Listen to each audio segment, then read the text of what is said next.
सिंध जे बैराजिस में पानी की खोट शिदत इख्तियार करे वई। गुड्डू ऐं कोटड़ी बैराजिस में पानी की खोट 61 सैकड़ों ते पहुंची वई है, जॾहिं त सखर बैराज मां निकिरण कैनाल्स में 56,000 क्यूसिक पानी की घुर्ज बावजूद रुगो 3,675 क्यूसिक पानी फराहम कयो पियो वञे। आगाह कयो वाक़े त आपाशी माहिरनि जो चवणु आहे त 40 सालनि में एतिरे पानी की खोट कॾहिं नाहे थी जेतिरी हिन वक़्तु आहे। जून 15 जो वक़्तु ॾिनो वियो हो वफ़ाक़ी वज़ीर ख़ुर्शीद शाह तरफ़ां त 15 जून ताईं पानी वहकरा बहितर थियण लॻंदा। सिंध जे बैराजिस ते पानी खोट वारी सूरतयाल बहितर नाहे थी सघी ऐं हिकु दफ़ो ॿीहर पानी जी खोट शिदत इख्तियार करे वई आहे। गुड्डू ऐं कोटड़ी बैराजिस में पानी जी खोट 61 सैकड़ों ताईं पहुची वई, जॾहिं त सखर बैराज मां निकिरंदड़ कैनाल्स मां 56,000 क्यूसिक पानी जी घुर्ज बावजूद 3,675 क्यूसिक पानी फराहम कयो पियो वञे। आपाशी माहिरनि जो चवणु आहे त 40 सालनि में एतिरी पानी जी खोट कॾहिं नाहे थी जेतिरी हिन वक़्तु आहे। क़ौमी असैम्बली में पॉलिसी बयान ॾींदे ख़ुर्शीद शाह जो चवणो त जून 15 ताईं जो वक़्तु ॾेई सघूं था ऐं इन दौरान उमेद आहे त मुल्क में बरसातुनि जी सूरतयाल भी बहितर थींदी, ग्लेशियर्स भी पिघड़जण शुरू थींदा।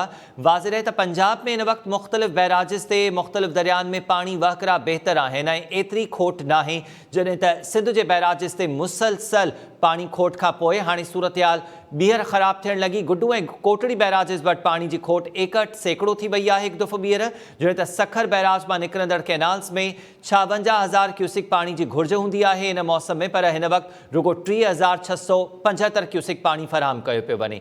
आपाशी माहिरनि बि मौजूदा इन अरसे में पानी खोट के 40 सालनि में बदतरीन पानी जी खोट करार ॾिनो आहे। संदन इहो चवणु आहे त 40 सालनि में एतिरी पानी जी खोट नाहे थी। सिंध जे बैराजिस ते पानी खोट वारी सूरत हाल बहितर नाहे थी सघी, दरियाई वहकरा बहितर नाहे थी सघिया। पंजाब जे मुख़्तलिफ़ इलाइक़नि में बरसातुनि खां पोइ हाणे दरियानि में पानी वहकरा बहितर थिया आहिनि ऐं गुज़िरियल हिकु महीने खां लॻभॻि इहा सूरत हाल आहे त उते हाणे पानी खोट न हुजण जे बराबरि आहे। पंजाब जे बैराजिस ते पानी वहकरा बहितर आहिनि, पर सिंध दरिया में तौंसा खां हेठि जेके वहकरा आहिनि उहे अंगनि अखरनि खां घटि छॾिया पिया वञनि। जेतिरी घुर्ज आहे सिंध खे ओतिरो पानी न पियो छॾियो वञे। सिंध जे बैराजिस ते पानी खोट वारी सूरत हाल हिकु दफ़ो ॿीहर शिदत इख्तियार करणु लॻी।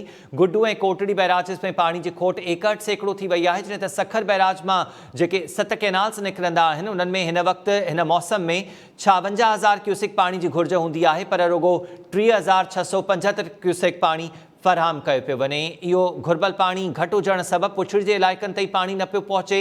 केतिरनि इलाइक़नि में पानी जी चोरी थिए पई, जंहिं ते बि आपाशी खातो कंट्रोल नाहे करे सघियो, जॾहिं त लाड़ जे मुख़्तलिफ़ इलाइक़नि में पानी जी शदीद खोट आहे। आपाशी माहिरनि जो चवणु आहे त 40 सालनि में सिंध में एतिरी पानी जी खोट कॾहिं नाहे थी जेतिरी हिन वक़्तु आहे।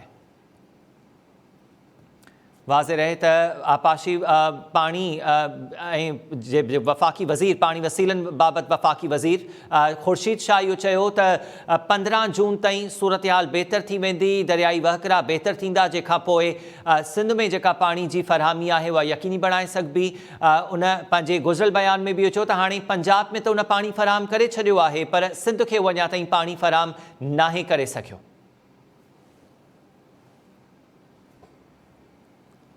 तौंसा खां हेठि सिंधू दरिया में, जॾहिं त पंजनत खां हेठि मुख़्तलिफ़ जेके इलाइक़नि में पानी वहकरा आहिनि उहे बहितर नाहिनि थी सघिया। सिंध जे टिनी बैराजिस ते हिन वक़्तु पानी खोट ॿीहर शिदत इख्तियार करे वई आहे।